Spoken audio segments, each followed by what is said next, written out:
chess players. My name is Chris Torres, and welcome to my Twitch feed. I am a chess.com streaming partner now. My handle on chess.com is Coach Tortoise, CoachTortoise.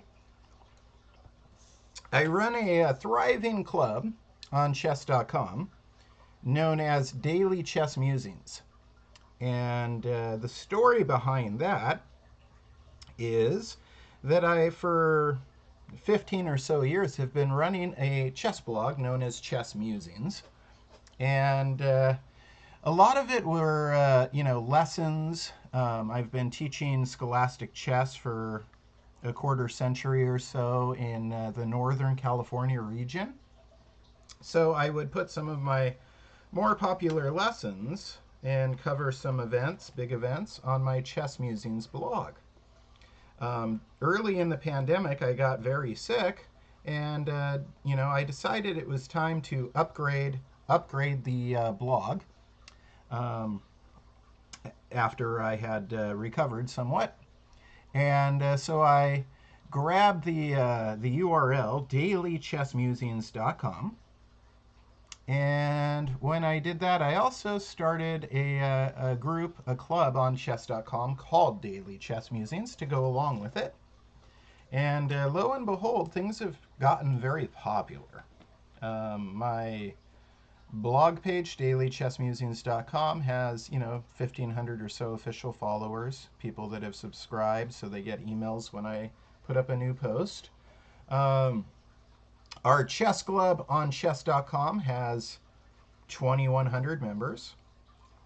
And my YouTube channel, Daily Chess Musings, has over 2,000 subscribers.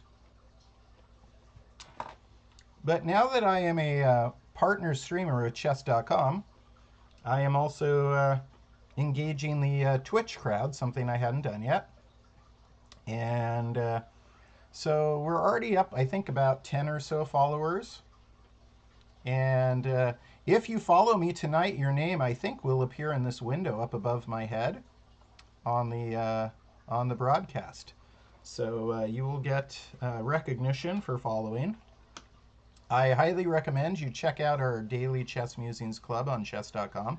It's free to join, and we do a lot of really fun things. Check out the Daily Chess Musings website, dailychessmusings.com. Check out the blog section there. A lot of neat things are happening. Just the other day, I posted about a friend of mine is running a tournament with grandmasters, and they need some help. They need some volunteers.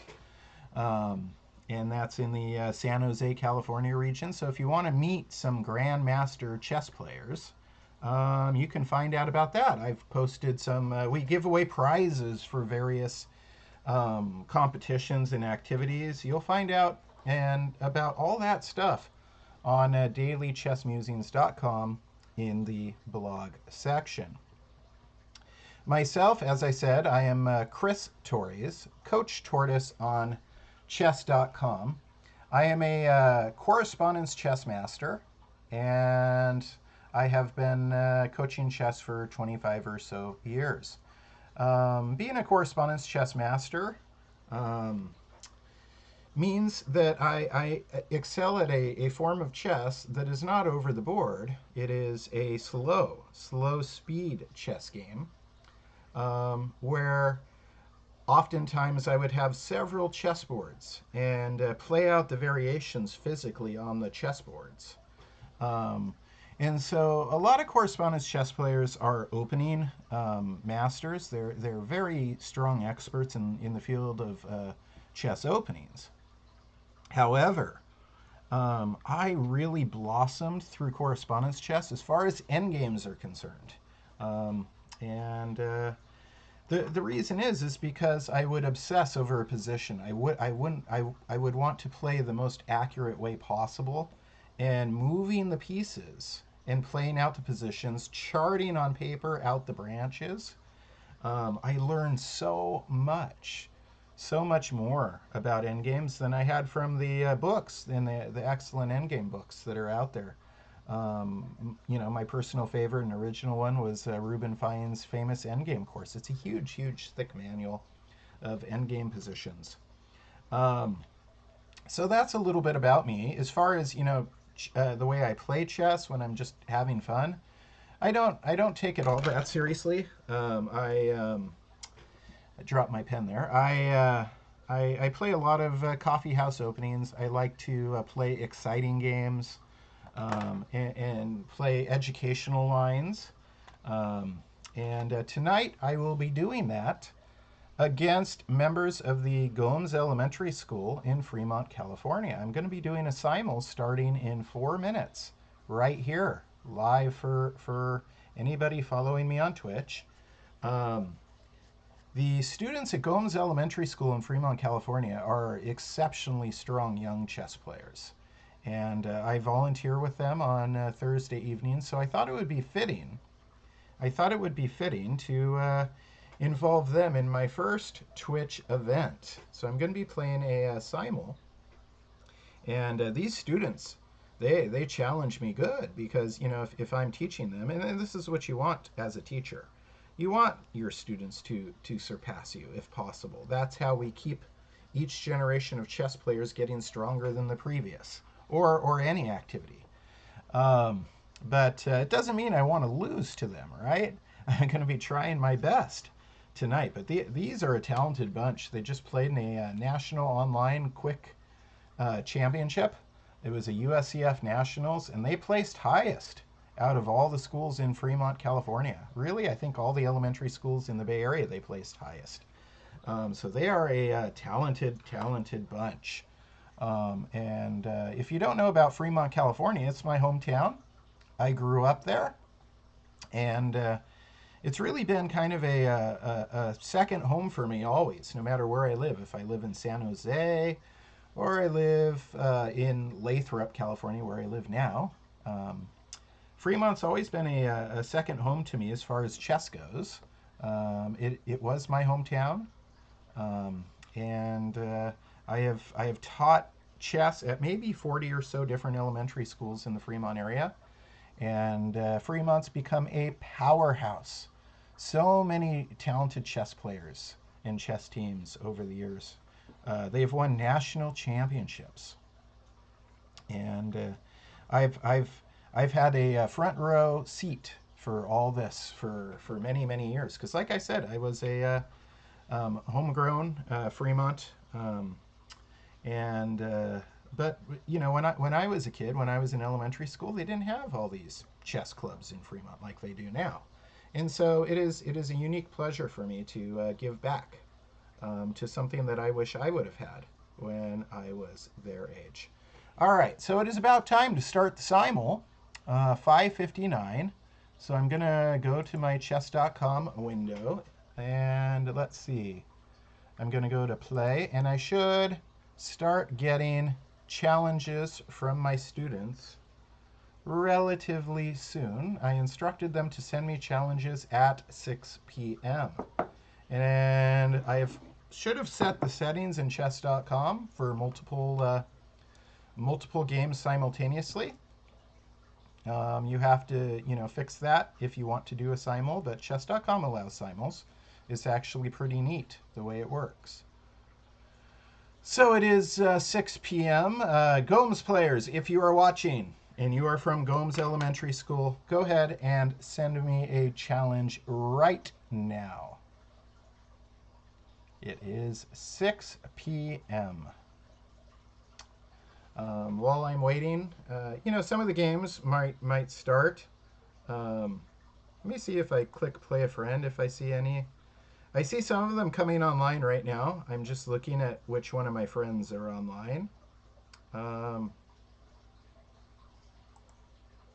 Let's see, what else are my notifications telling me? I got a move in against it's my turn to move in a daily chess game on chess.com. There's some exciting news.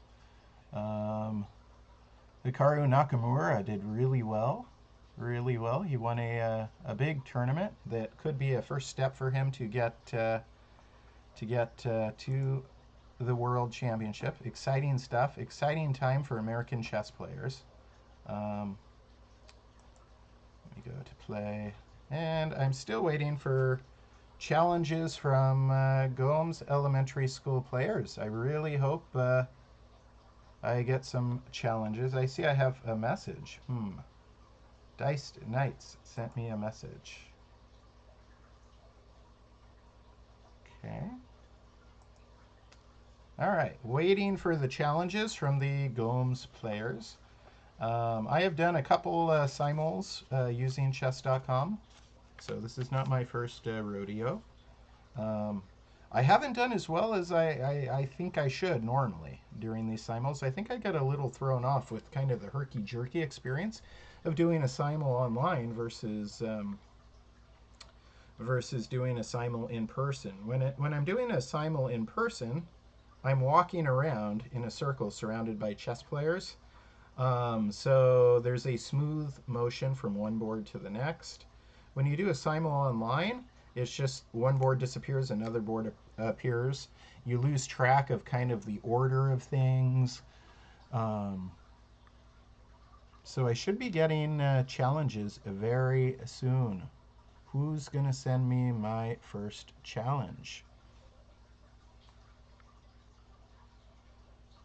If I don't get challenges reasonably soon, then I'll end up doing something else on the broadcast.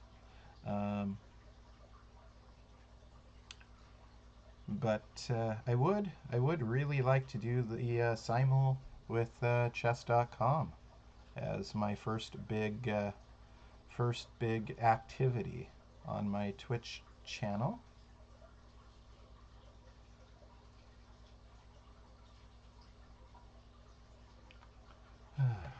As we're waiting for these challenges to come, and I'm sure they are. I mean, I put a link and stuff, so I should be seeing them. As I'm waiting for the challenges to come, a little bit more about myself.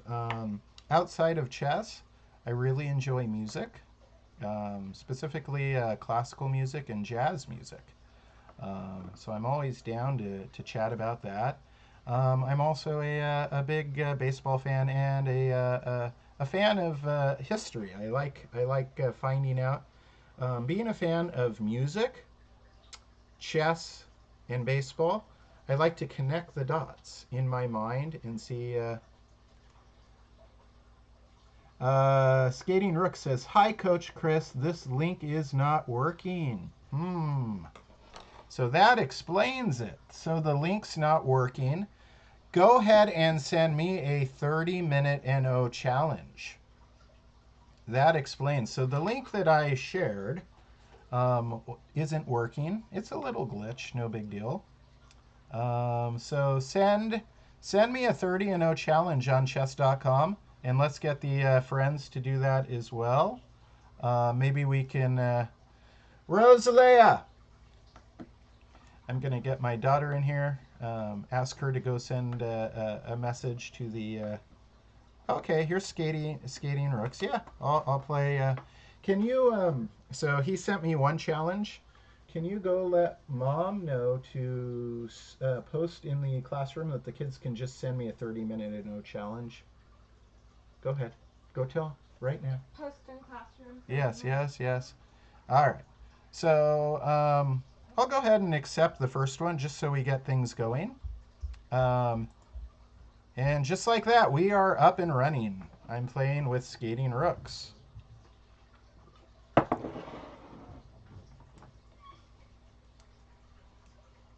All right, so go ahead and make your move, Skating Rooks. You're obviously watching because you chatted with me in Twitch. Play your first move so your game does not abort. You've got 30 seconds to play your first move, Skating Rooks. Yeah, maybe I copied the link wrong. Maybe the link expired because I copied it so far in advance. Hard to say what happened there. All right, so Skating Rooks makes his first move, puts a pawn in the center. Good job. I put a pawn in the center. So, with their pawn on e4, they're controlling actually d5. With my pawn on e5, I'm controlling d4. Knight f3. All right. And I'm going to go ahead and play knight f6. I'll try a Petrov. A Petrov. Or the Russian game. Petrov's defense can actually be spelled a lot of different ways. It could be spelled P-E-T-R-O-F, like it is on chess.com, D-E-F-E-N-S-E, or it could be spelled P-E-T-R-O-F-F, D-E-F-E-N-C-E, or any combination thereof. All right, so we've switched from Petrov to 4 knights. Very solid choice for skating rooks. Don't put your bishop on c4 because then I can do the fork trick. So in this kind of position, it's better, put the bishop on b5. We'll see what he or she decides. And while we're doing this, hopefully I get another more challenges soon. Hopefully my settings are set up still to accept multiple challenges at the same time. But even if it's not, hey, you know what? This is going to be our first video.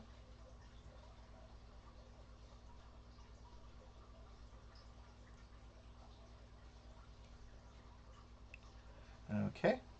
And yeah, Skating Rooks has said, give me a minute on this one. Need to get the kids involved in this. All right. Yep. So something went wrong, with the setup process, but we're up and running. We are streaming live on Twitch. I will reshare this on YouTube as well, this video, because I know a lot of my fans and friends and students are already subscribed on YouTube, but we're trying to reach a bigger audience, streaming with chess.com officially, since I use them so often for all things chess, really. It makes sense to reach out on Twitch like we are doing right now. So hopefully I see more challenges soon. I'm gonna highlight my notifications. No, yeah, you can always like hover with your mouse over your notifications and see what they are. So in a 4-knight situation, it's very classical style of chess. Obviously, both sides have one center pawn, and then we're taught to bring a knight out before a bishop, and white does that, and white's obviously threatening e5. Most often, black plays knight c6 to defend that. I actually offered e5 to my opponent, played the Petrov's defense, but then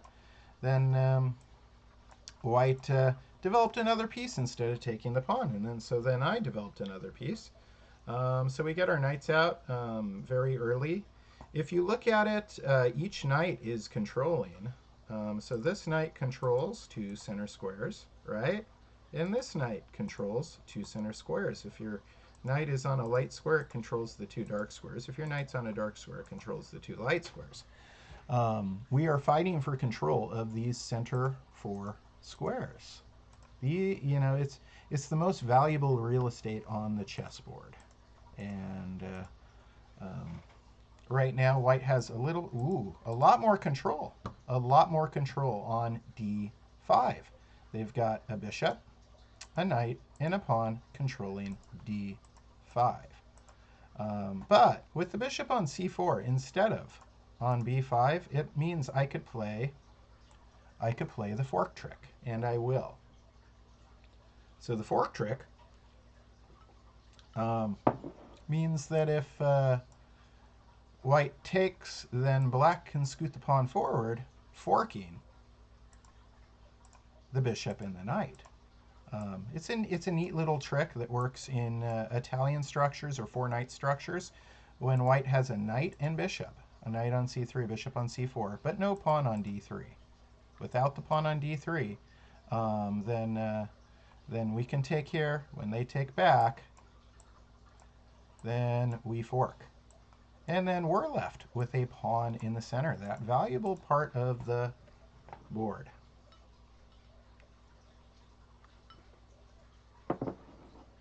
Still just one game in my simul tonight.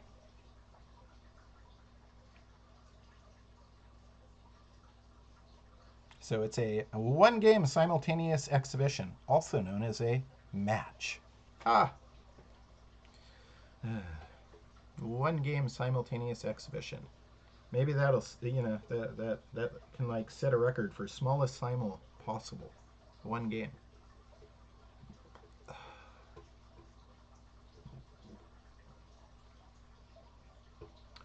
But it's about learning, having fun, and we've got a lot of time on the clock, 30 minutes, to take our time and really calculate.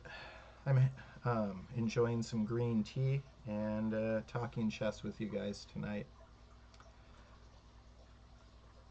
Again, if you're tuning in, my name is Chris Torres on chess.com. I am Coach Tortoise.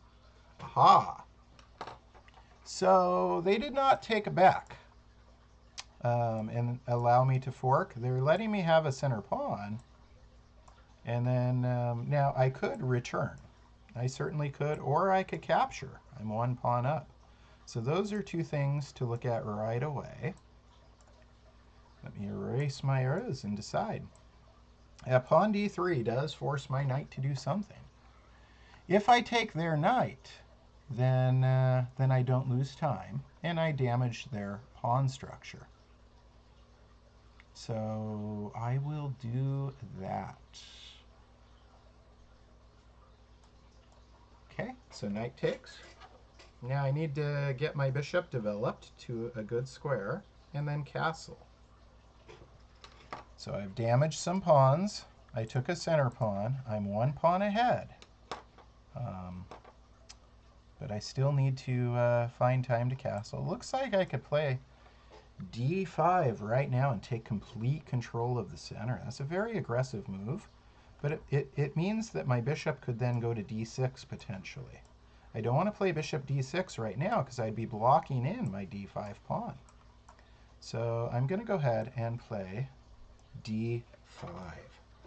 So I have two pawns in the center now. So we started with a Petrov. It went the four knights route, and then a fork trick, and now, all right. So pinning my knight to my king, which means the square in e5 is no longer defended. It looks like it is, but it is not. So what I want to do is defend it again and get ready to castle. So bishop d6 is the best choice. It takes care of both.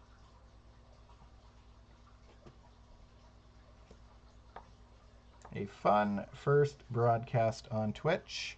I'm glad my audio's working this time. I'm glad I've set it to record. I've tried a couple times. When do you recommend castling? Somebody's asking. Oftentimes, we're taught to castle as soon as possible. I like to recommend three goals in the opening: pawn in the center, castle, unify rooks. You can always put a pawn in the center on move one. But if you're one move away from castling, you could hesitate on it for a little bit, as long as you can do it on the next move. But if you hesitate too much, you may lose your right to castle. So we tell a lot of players new to chess to castle as soon as possible, and that way they don't lose the right.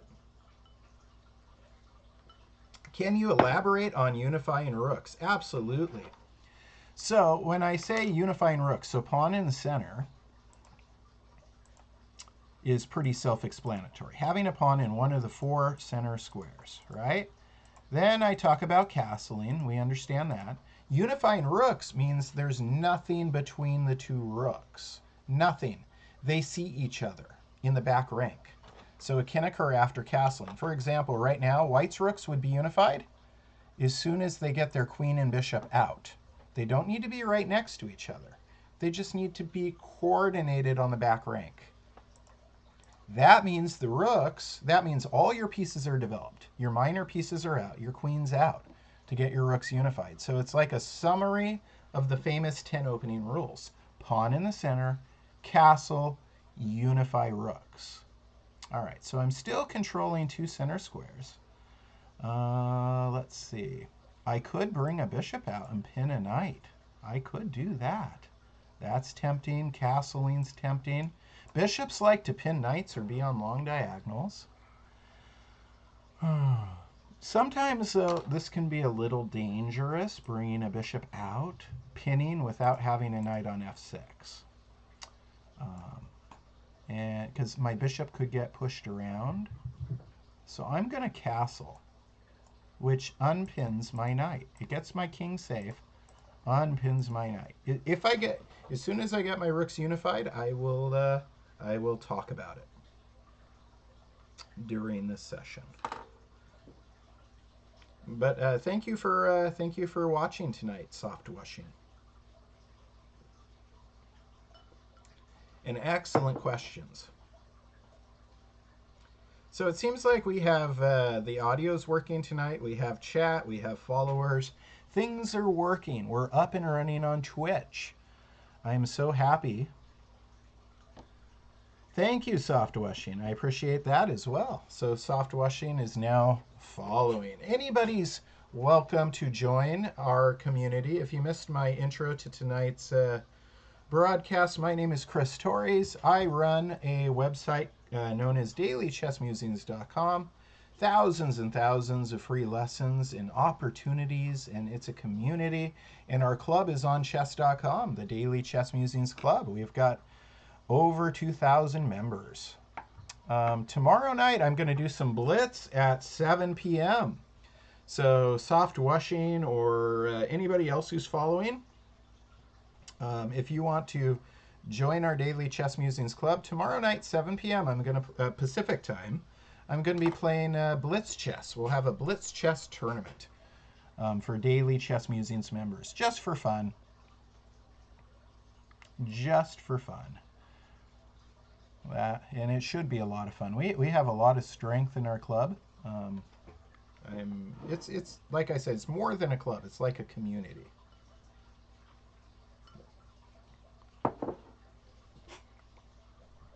This is good green tea. Rosalea! See if I can get my daughter to get me some more. Yeah, the first time he said, Soft Washing said, yeah, no problem, threw you a follow. I read it as threw you a pillow. It's like, really? Do I look that tired? Throwing me a pillow? All right, so fighting for my center. Okay, that seems like a good move. Fighting for control of the center. I'm going to make my chess.com window really big just for a second. See if I... Can you get me more tea, please? Okay, in your cup. Okay. And then I'm going to make it back down to regular size. I just wanted to see if more people were challenging me tonight in the simul, but it seemed like there was a problem with the link, so we're just, I'm just playing a one-person simul. I think I am... Yeah, I'm going to develop another piece. Bishops like to pin knights. It gets me closer to the unifying of rooks.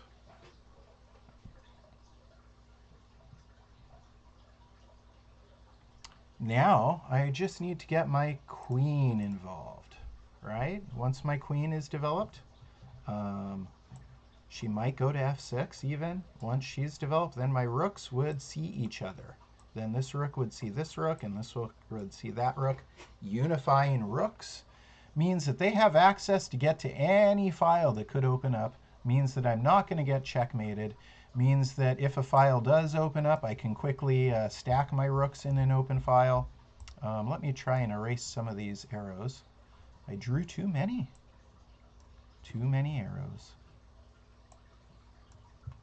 All right. There we go.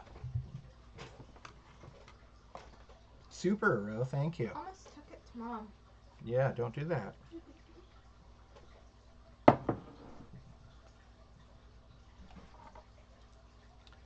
Soft Washing, if you want to send me a challenge, go for it. 30-0. I should see it. And, yeah, go ahead. If you want to play along as well, I could play 2 games. Then it's a real simul, right? Seems like a good idea. And also, I'm glad you signed up on chess.com. Also, find our club, dailychessmusings.com, on chess.com. All you got to do is go to the Connect tab, look at clubs, type in Daily Chess Musings. You'll see our club.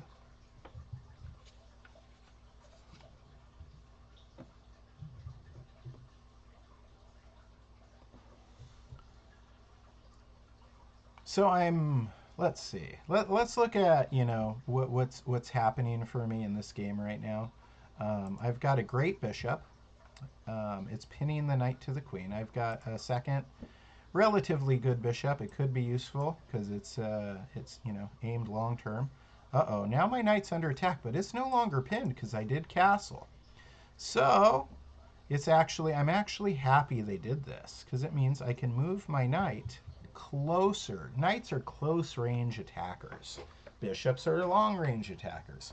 So I move my knight closer to my opponent's king while adding a second attacker to their knight. So they cannot move their knight to take my knight because they would lose their queen. That would be a tremendous mistake. And I think they're watching the broadcast, so don't move your knight. I have two attackers on f3, though, which means one way or another I'm likely to take on f3, which would then mean that their king would be exposed. I wonder if I am open to multiple challenges. Maybe I forgot to toggle that. Let me look at my notifications here. No. And no. But you know what? It's okay. I'm having a good time playing chess with skating rooks. If Soft Washing sends me a challenge, I'll have a good time playing chess with them too. Did I just fog up my camera? I hope not. I got to be careful how I exhale.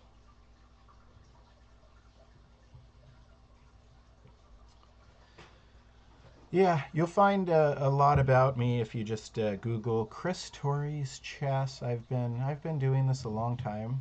Other things I do, I write the Cal Chess Journal, the magazine, the official magazine for Northern California chess. We're going to have our winter issue coming out. It is a quarterly magazine. Um, so if you look at calchess.org, you could see the fall issues up, and soon the winter issue. I help out with a lot of activities around California chess, volunteering my time. And I'm also the scholastic coordinator. So I work hand in hand with all the coaches and all the young players, helping to make sure that California remains one of the strongest chess regions in the country. It's what I do in my spare time. Okay. So the bishop backs off so it doesn't get lost. And now, here it comes. Knight takes f3, check. This is very common, by the way. If you can get your knight to the outpost when you have the knight pinned to the queen, then yeah, white's in a lot of trouble, or black, in a four knights kind of situation. This knight to d4 move, or if you're black, I'm sorry, if you're white, the knight to d5 move, it adds a second piece to pressure the pinned knight.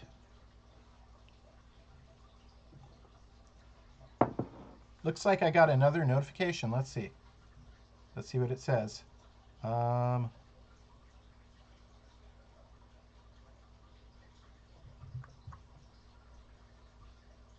huh. Not what I was expecting. I thought maybe I'd see another challenge. Let me make it big again, see if I'm hiding. Nope. I'm just a little bit of problems with my broadcast tonight, but hey, that's okay. It's my own fault if I sent out a bad link or didn't have the settings right. Because I have done this on chess.com before, and when I do my part right, their part works. Okay, so obviously my bishop's under attack, and what I'd like to do is place it right here, because then it's attacking two key squares. Two key squares. squares that I could deliver checkmate on. So I'm going to go ahead and do that right now. And then rook to e1. Now I can't um, play queen g5 right now. I cannot play queen g5 right now. However, if you sent me, I don't know what you mean by there was a room I made for us soft washing. If you just challenge me, it should show up.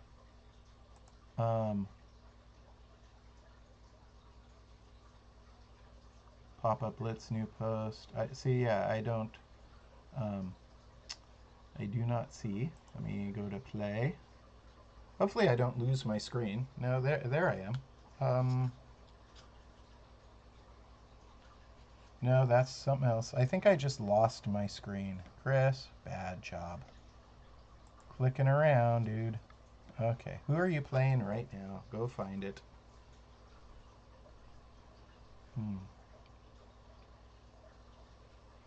I lost my chessboard.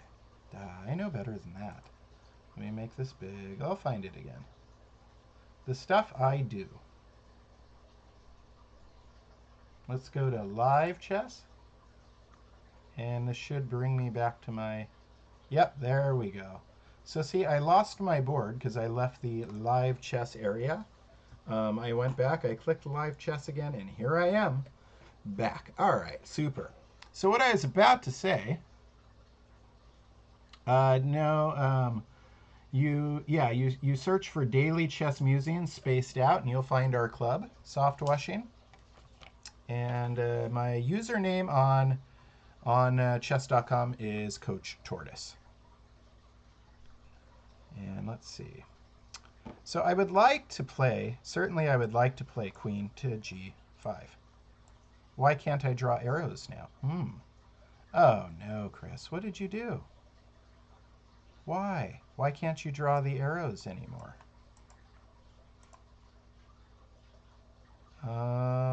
I see somebody else challenging me. I will accept it, sure. Maybe it'll... Yep, but I can't draw arrows anymore. What a bummer. What a bummer that I can't draw arrows anymore. All right. So I am playing 2 games, but I took away my ability to draw arrows. I like to draw arrows. What did I mess up? All right. And I'll bring out a knight in that game. So I'm playing a 2-game simul right now.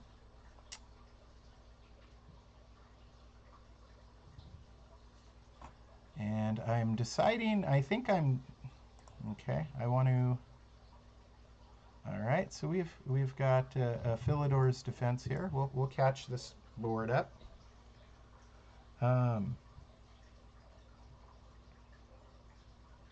Queen g5, can't play here. Queen f6, and then threatening. Yeah, I think I'm going to play queen f6 here. So I am threatening. Let me get back to this board for a second. What I'm threatening is like queen to g6 and then queen h7 checkmate. I took away my ability to draw arrows when I left the chessboard and came back. So my apologies about that to any viewers tonight. All right, so I have 2 pawns in the center. My opponent only has 1 pawn in the center. I have a knight developed. My opponent has no pieces developed. I'm going to get a second piece developed, so I play bishop c4. 2 pawns in the center versus 1. 2 pieces developed versus none. I like the way it's going so far. I like the way it's going.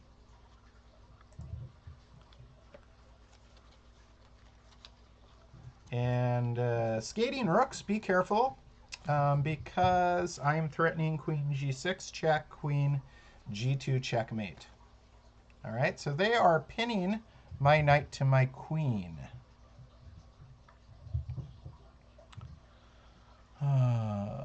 Let's see here.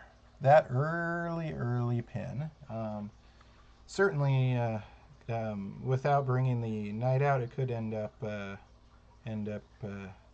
I'm seeing, you know, if I have any sort of like legals kind of sacrifice idea here. Okay, so good job. You saved yourself from getting checkmated, Skating Rooks. You just saved yourself from getting checkmated because now you can play. I wish I could draw the arrows. This really kind of bugs me. Um, you could play Rook G1 to stop the checkmate. I could play Queen H4 though. Is what I'm thinking. All right. So I am able to play multiple games. If anybody wants to play, send me a 30-minute challenge. Um, yeah, we can go ahead and do that. So knight takes e5. If bishop takes queen, then bishop takes f7 check, king e7. But I don't have another piece to throw at it. Knight c3. If pawn takes my pawn, then um, I'm gonna exchange away my center dominance because then I can try and trade queens and take away their ability to castle. So against Ors Fun, I'm trying to take away his or her ability to castle. Against Skating Rooks, I'm zooming in for a checkmate kind of strategy here. I'm going Queen H4, and I think I played it. Good, I did. Queen H4 puts my queen in the same file as my opponent's king, but also threatens their bishop way over there on A4, right? So presumably they have to do something about that, and while they're taking time to defend the bishop, maybe I can release the energy of my bishop on D6 and deliver a checkmate out that way. Let's see. Lost the abilities to draw the arrows. I got to figure out what I do when that happens and why.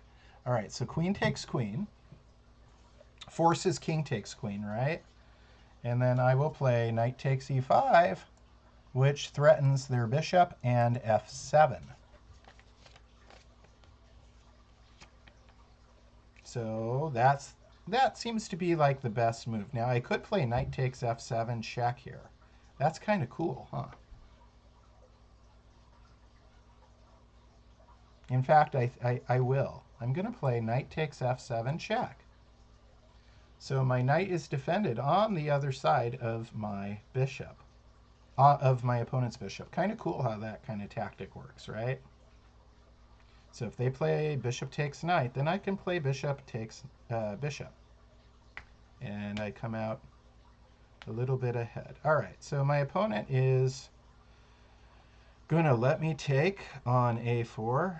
That seems like a dangerous strategy. I think it's just free. I think I can play queen takes a4. Free material. It looks good to me. All right, I'm going to go ahead and do it. If you're just getting online now, yeah, you can send me the challenge. I can play a couple more games. I do have another lesson coming up this evening, so I have to be careful, but about the timing of such things. But yeah, you can send me a challenge. I will see it, and you can see how I'm able to toggle. Here we go. And crosser bishop sending me a 15 and 10. I'll go ahead and accept that crosser bishop.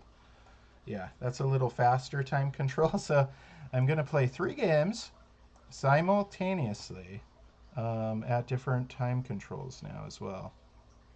How fun.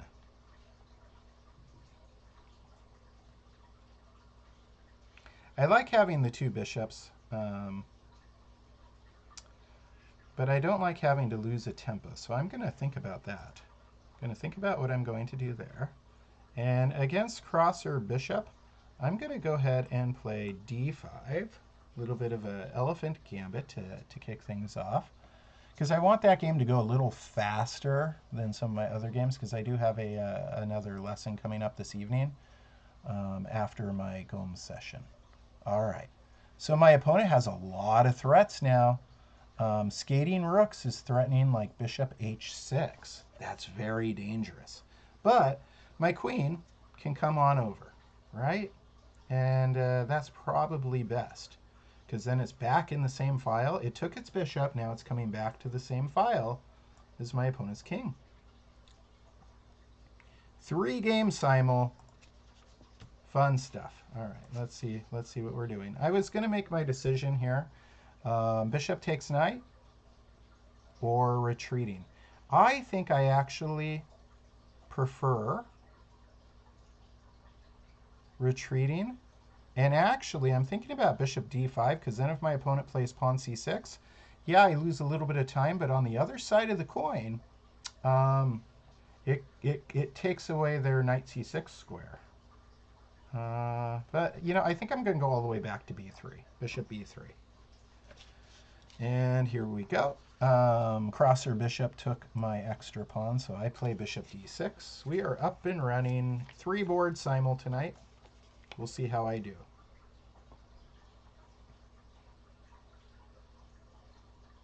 And then rook g3. So skating rooks is really starting to play some good chess now. Good job, skating rooks. It's a good thing, in fact, that you have your bishop blocking your other rook. Otherwise, yeah, you could start stacking and things could get hairy very quickly. All right. I'm going to, though, release my bishop, the energy of my bishop. Here, crosser bishop has 2 knights developed in a pawn center. I have a pawn center and only 1 bishop developed, so I'm going to develop my other knight. And my opponent moves their king up to the center. Orsfun moves their king up to the center.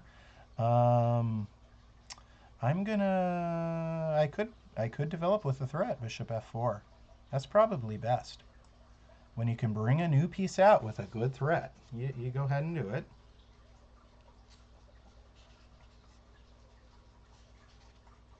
And crosser bishop plays d3. I'm going to go ahead and... I don't want crosser bishop to play bishop g5, pinning my knight to my queen. So I'm going to go ahead and play h6 here. All right. Orsfun plays knight to d7. I play knight c3.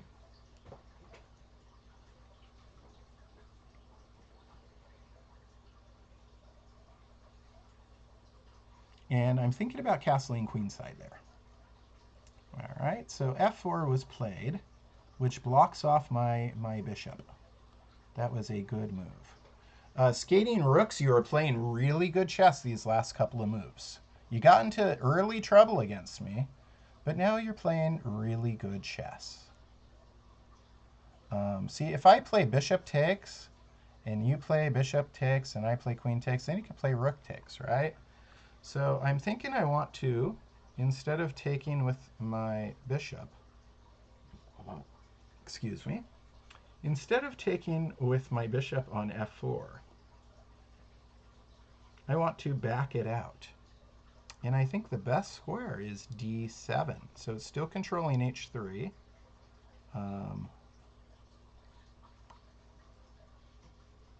And then I'm just threatening f4 twice. Okay. That's what we're going to do.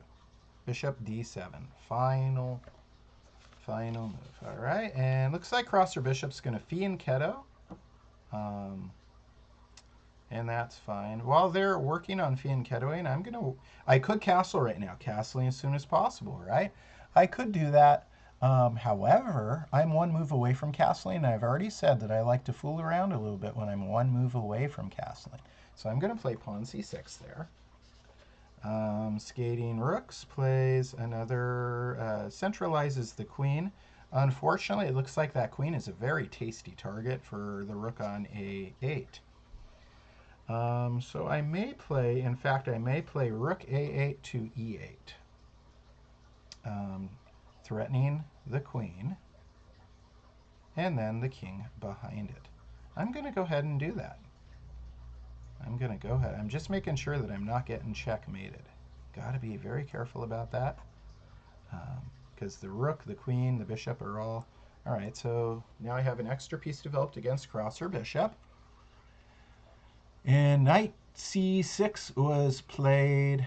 Orsfun plays knight c6. I'm going to go ahead and castle queenside and say Checkarooski. Not so much about getting my king castled as it is about getting the rook involved. Crosser bishop finishes fianchettoing their bishop.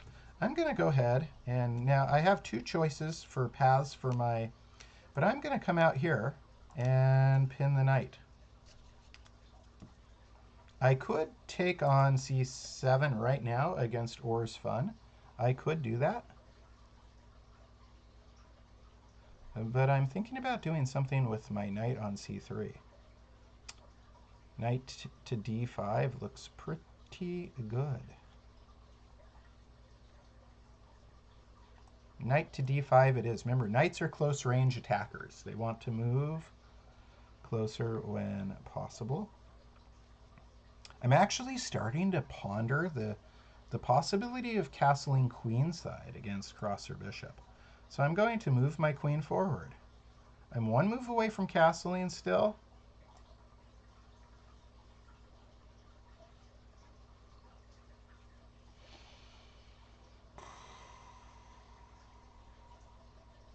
All right. Now I'm kind of wishing I hadn't moved my bishop back. But my opponent, Skating Rooks, is threatening checkmate. Wow. Wow. Threatening checkmate. And the dangerous thing, like the normal way of defending this would be queen h6, but then I put my queen on the same diagonal. So I'm going to pause and think. Let's see. I think queen f6 is the best move. No, queen f6 is a horrible move. Queen takes f6. Yeah. See, it's a good thing I'm taking my time here. This is dangerous. Queen h6 may be the only correct move, but then they can scoot that pawn forward. What have I allowed? I could play rook e1 check first.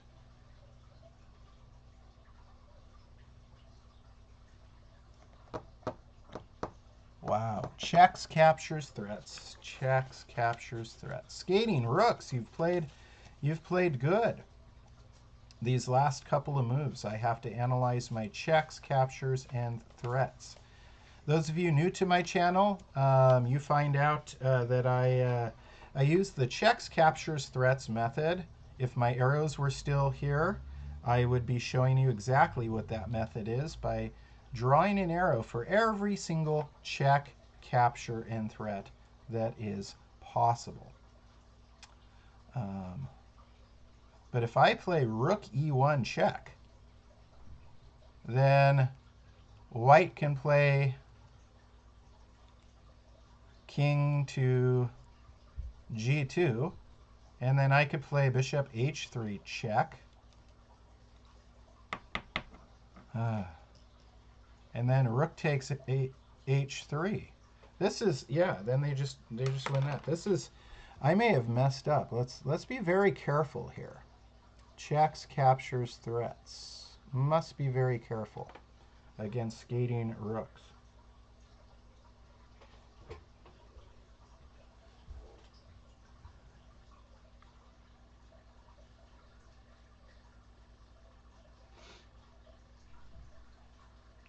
I'm thinking I gotta play that rook e1 check.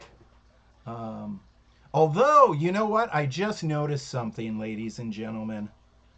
Bishop e5. My queen, their pawn on f4 is pinned. I'm glad I took the time on that. I'm glad I took the time to get that right. If I make a mistake there, I probably lose the game. All of a sudden, out of nowhere, that Skating Rooks almost got me. All right, so bishop h5. Wow, exciting game, Skating Rooks. Exciting game. Orr's Fun played h5, and that's missing the knight forking. This is a beautiful knight fork, right? Check, knight fork, check. So my favorite move in the skating is in the game against Skating Rooks, the bishop e5 move. Whoa. That is some intense stuff. Had I not really taken my time there,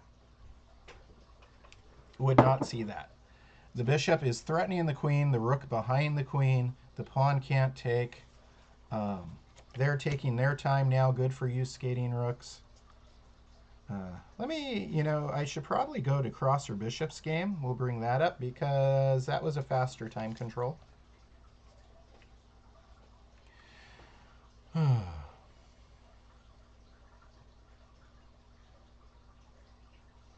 Interesting games tonight. Sorry, cross or bishop, that the link didn't work. Very sorry about that. I am aware, but I'm glad we got to play a game. Um, so yeah, that move solved a lot of problems for me. It was a very powerful move. And now I'm going to play bishop takes a8. And let's see. All right, so cross or bishop placed a rook in the same file as my king. So it might be time to castle. I think it's time to castle. Let's get out of the center. And it's my turn again here against skating rooks. Now I'm going to go ahead and play the bishop h3 move first so that I'm threatening checkmate with rook e1. Bishop h3 first, and then threatening checkmate. And then against Ors Fun, I'm going to go ahead and finish the fork, take the rook.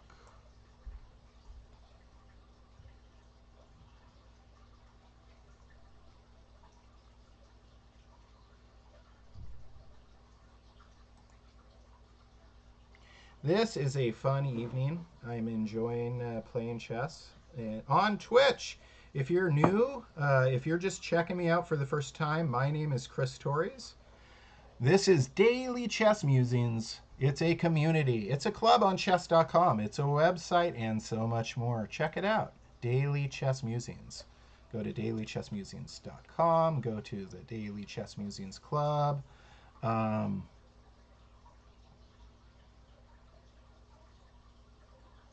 right, so they're guarding against the checkmate.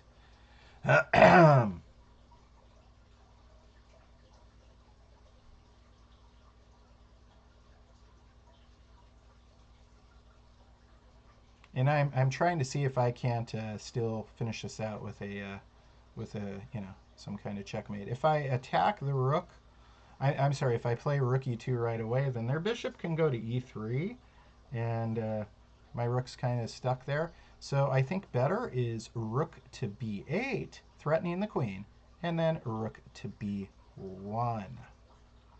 So that's the way to go. Yep. I wish I could draw the arrows still. I messed that up. But at least the broadcast is still going, right? All right, so we're going to see a repeat in themes. The knight on f3 is pinned, so I'm going to scoot my knight to d4. Same kind of repeat of themes. It's very common in a king-pawn opening to use this. The tricky part here is cross or bishop can throw in pawn g4, which eliminates my pin. But the other tricky part is I could play knight takes g4, pawn takes g4, bishop takes g4, renewing my pin, sacrificing a knight for 2 pawns. So cross or bishop is a very strong chess player, much stronger than their rating would suggest. So I know that they're thinking about that right now.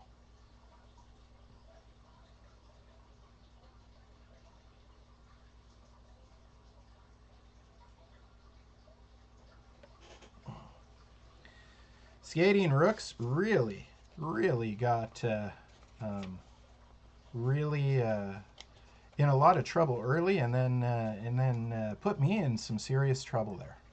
So it's a very I know it's not looking good for you right now, skating rooks, but it was a fun game.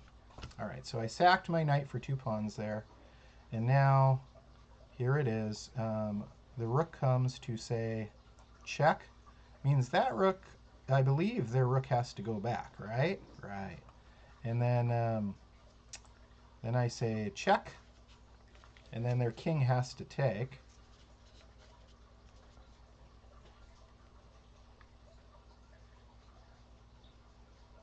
Boy, a lot of interesting stuff is happening here with cross or bishop. Let me get back to skating rooks.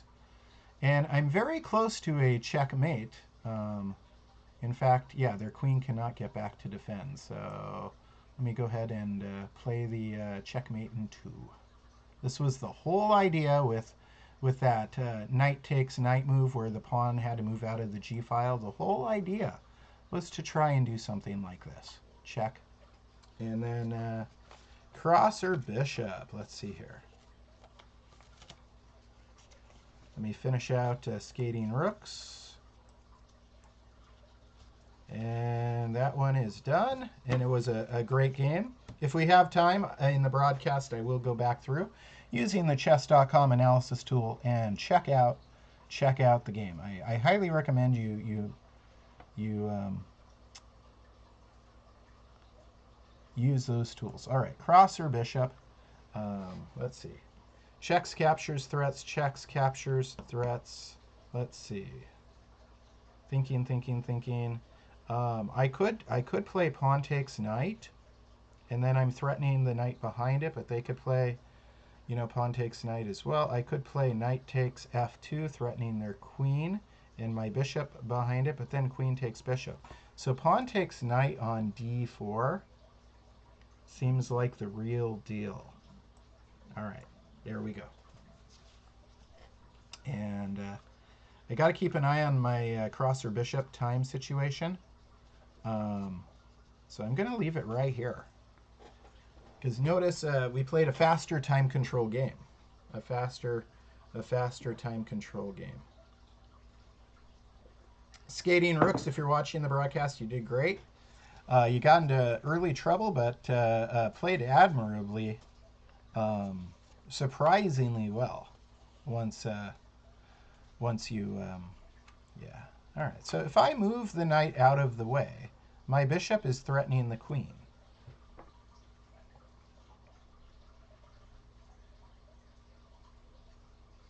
But nothing is defending my bishop.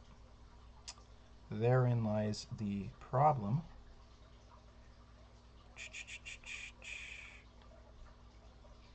Yeah. So my bishop's on the same diagonal as my opponent's queen. Checks, captures, threats. Checks, captures, threats. Knight f6. Saving. It defends my bishop, but then, see, I wish I could draw the arrows for you. But then knight takes knight. Cross or bishop. I got the bishop h2 check. I can. The bishop h2 check's actually useful because because then I'm going to play the bishop h2 check because it gives me a check, gets me off out of the time trouble so much that I was in. Let's see here. There's a knight. I'm going to go ahead and pin your knight to your king. Oser fun. And get back to the cross or bishop game because I am low on time. All right. So what I was saying about cross or bishop is I'm giving myself the possible opportunity to do a king and queen fork with my knight by throwing in this check. Plus, I was getting low on time.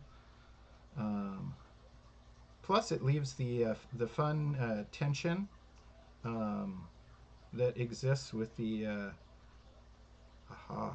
All right. So king f1. That was the better move. And now I'm thinking about rook c8. Rook c8. I'm thinking about this. This is fun. I could also play queen f5, threatening checkmate. Queen f5 looks like a lot of fun too, and it threatens checkmate.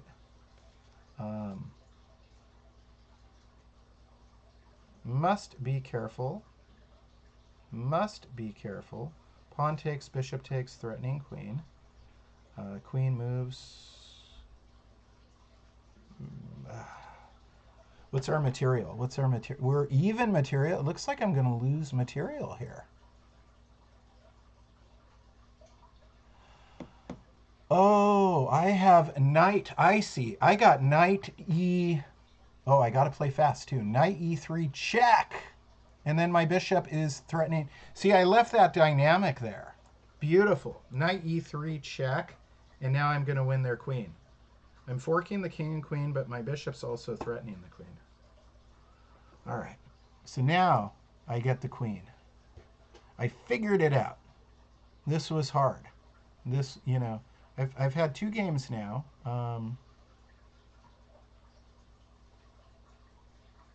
That have been quite interesting. Now I have a big material advantage, but I'm very low on time. So rook a to e8.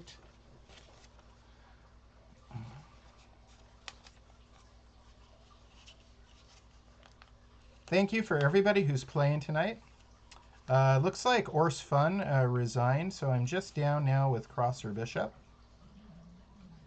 And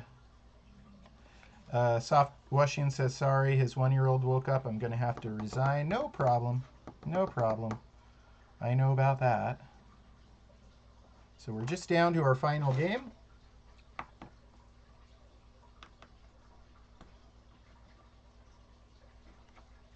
If you're tuning in tonight, I played a simul with the students from Gomes Elementary School. I sent out a bad link though, so not as many were able to play, but we still had 3 boards. And this is a fun finish to a very chess-full day. My name is Chris Torres. I am a professional chess coach in the Northern California Bay Area region. My hometown is Fremont, California, and Gomes Elementary School is in Fremont, California, and I enjoy giving back to all the schools in this area whenever I have a opportunity. I wish I would have had such great chess opportunities as a young child. Not that my childhood was devoid of chess. I had I would play chess with my father and with my grandfather and my sister. Chess was in our a regular part of my childhood. Not organized chess tournaments in a chess club though, and that's what I like to give when possible. That is why I am the Scholastic Chess Coordinator for Cal Chess. That is why I started the Daily Chess Musings community, which is a free online community. You can you can join our community on chess.com, Daily Chess Musing. Tomorrow night, 7 p.m., I'll be doing some live blitz action. A couple of positions that I reached tonight were very tricky and would have been, maybe I make a mistake in a lower time control setting. I really, against a skating rooks, and crosser bishop. Yeah, also had me in a very tricky situation.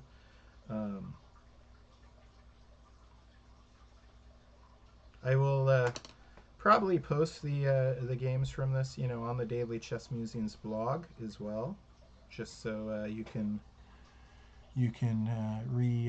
re-study that way. Let's see. So I need to play faster here. I could just take. That's just sitting there on d4. I wish I could draw my arrow or highlight squares, but I messed that up. Let's see. It's because I went back to the live chess server instead of just the regular.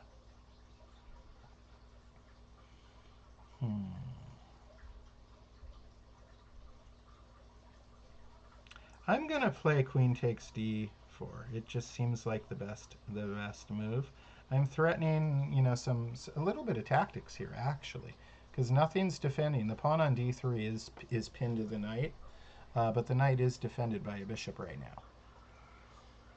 So I would need to add another attacker. It's probably not going to happen, but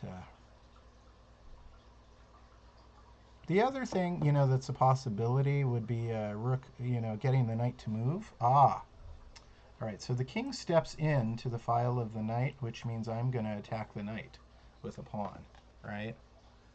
Tactics, tactics, tactics. Use the tactics puzzles on chess.com. They are excellent. Do a few a day, at least. If not a few minutes a day. 10 minutes a day makes a huge difference.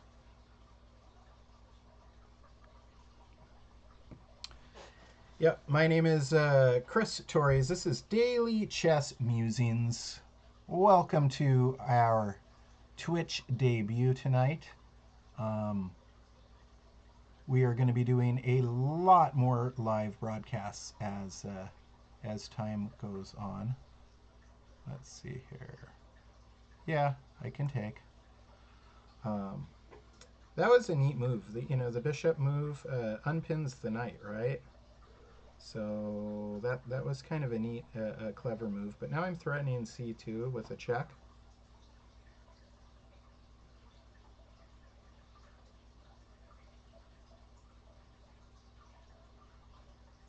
Threatening c2 with a check.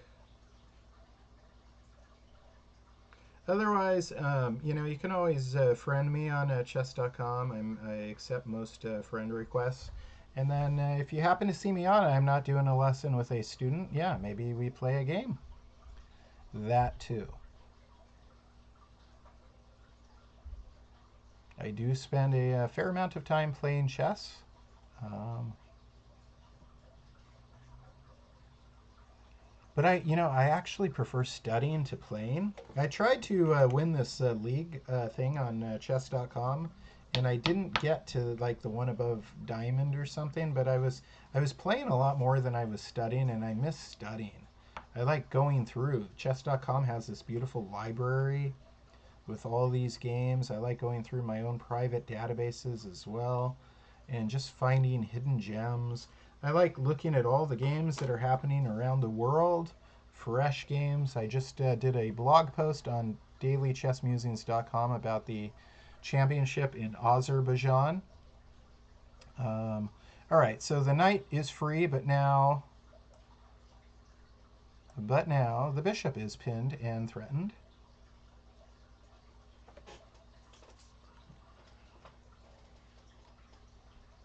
Let's see what Crosser Bishop comes up with. Like I said, Crosser Bishop is an excellent, excellent chess player. A scholastic chess player with a 1203 rating on here. Likely stronger than that. There's a nice check to throw in. It's, a nice intermezzo. Chakaruski. Breaks up the flow, but there's still, I'm still threatening this bishop, right? And the problem is, you might say, well, maybe you can use the rook to attack the black queen. Yeah, but then I could play queen takes c2 check, right? So the fact that I can respond to the threat with a threat of my own that forces Crosser Bishop to respond would then give me time to play fx e3. I'm looking forward after my broadcast tonight to doing my last private lesson of the day. And hey, Ronit, if you're watching, I look forward to our lesson in a little bit, and then I'm gonna have some yummy dinner and watch some old television. I like old television shows as well. It was something that I re-accustomed to when I was really sick in the hospital. Like all the modern stuff had like stressful things about the pandemic, and I was in the hospital in a very bad way. I did not want to see more news about that. So while I was hospitalized, I found a couple channels that just played old TV programs like and I found them to be so relaxing. Um, just because something is old doesn't mean it's still not. It's same thing with chess, right? You can look at old games by Morphy, Steinitz. A lot of people don't know that Steinitz died in the United States. He transferred. He became a U.S. citizen. He left Europe, So when people are talking about the greatest chess players ever, they forget Steinitz, right? Greatest American chess players. I mean, usually it's Morphy, then it's Bobby Fischer, right? And then a lot of people like to throw in Fabiano, Levon Aronian, Hikaru Nakamura. These guys, Dominguez, right? We got a lot of strong players. Naroditsky's very strong, right? A lot of strong players in the United States. Wesley So, right? Don't forget about Steinitz though. He came and lived. He came to live in the United States, much like Wesley So or Levon Aronian. He had a sad finish to his life too, so hopefully there's not too much similarities there. All right, so I'm gonna, if I take with the rook, hmm, my bishop goes. I'm gonna move my. I think I'm gonna. Should I play the check first? But then they can interpose with their rook. All right, I need to, and I'm getting a little low on time, so I'm gonna play what looks to be the safest move, which is moving the bishop back, leaving the tension, leaving the pin there. For the moment, I'll answer my question in a moment, right? This also, crosser bishop is defending well as usual. I'm glad some of my long-term students are really learning the stubbornness from me. Um, so it's a good habit of mine in chess is being stubborn. Let's see. So if I take that is annoying. Wow. Wow. I feel like I'm close to a checkmate too, but I'm also running low on time. All right. So rook takes, check, knight takes, pawn takes, bishop takes. And then I'm just left with a rook and a queen. Ah. Crosser bishop, you are so beautifully stubborn. Beautifully stubborn indeed. All right, let's see. Let's see here. I'm going to go ahead and play h5. I'm low on time. Now I'm threatening the knight. I'm threatening the bishop. I'm threatening the king. But my queen can no longer take the pawn with check. That has changed. Things are going to get terribly exciting really fast in this game. If I can get rid of the knight, I see some checkmating patterns that I can play. Take a tic-tac, help out the thinking process.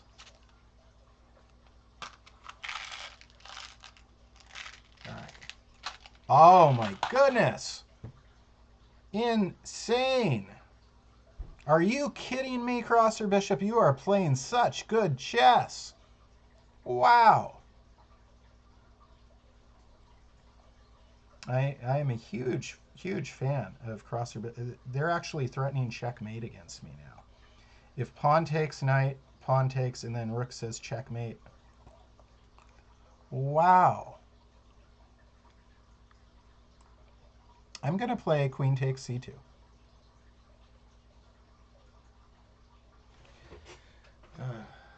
This is exciting. This is exciting chess.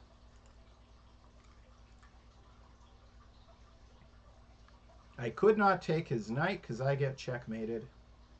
I'm probably going to be playing rook takes e3 really fast. I wanted to get rid of that pawn so my queen has access to the whole second rank.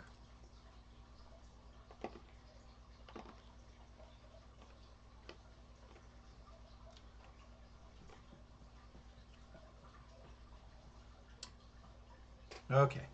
Now I'm going to play queen takes d3 check. They're very close to check.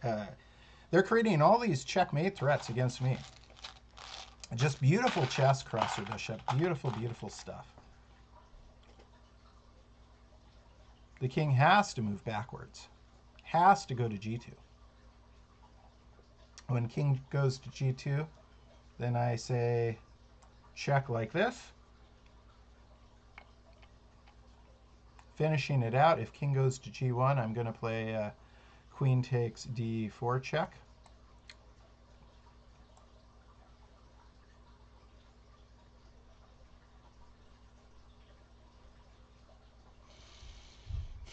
And then I still don't quite have checkmate because that knight's there, so I'm going to throw in this rook check. If knight takes, then queen takes checkmate.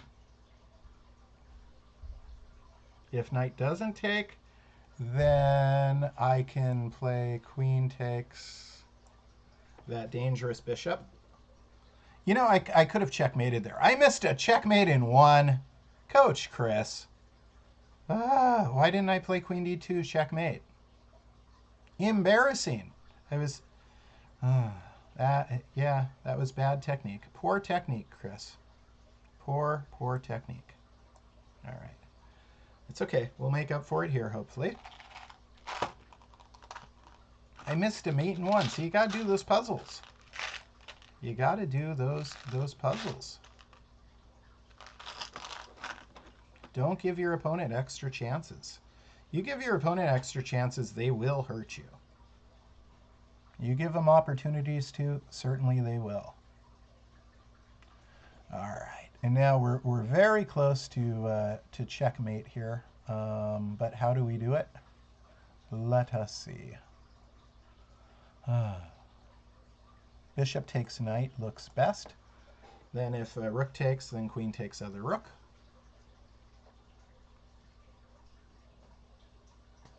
And that should do it.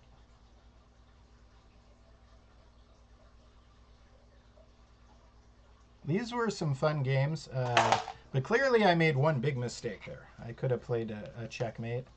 I gave my opponent extra chances. Here, hopefully, I don't think it's going to burn me, but you make a habit of doing that, and for sure, you will get burned. You will get burned. Excellent job, Crosser Bishop. Excellent job. Thank you for tuning in tonight. My name is Chris Torres. I am a partner streamer with chess.com. Our club is Daily Chess Musings on chess.com. Join the legions of chess players who are already members there. We have over 2,000. Go check out our website, dailychessmusings.com. Follow me on Twitch. Follow me on YouTube. Subscribe to our YouTube, Daily Chess Musings YouTube channel. Find me any which way you can. And good game, Crosser Bishop. These were exciting games. All the games were wonderful. Thank you so much for tuning in, ladies and gentlemen. I will see you again tomorrow night for a Blitz tournament, live Blitz tournament, 7 p.m. Pacific time, right here on this channel. If you want to play in the tournament, join the Daily Chess Musings Club on chess.com. 7 p.m. Blitz tournament tomorrow night. Good night, everybody.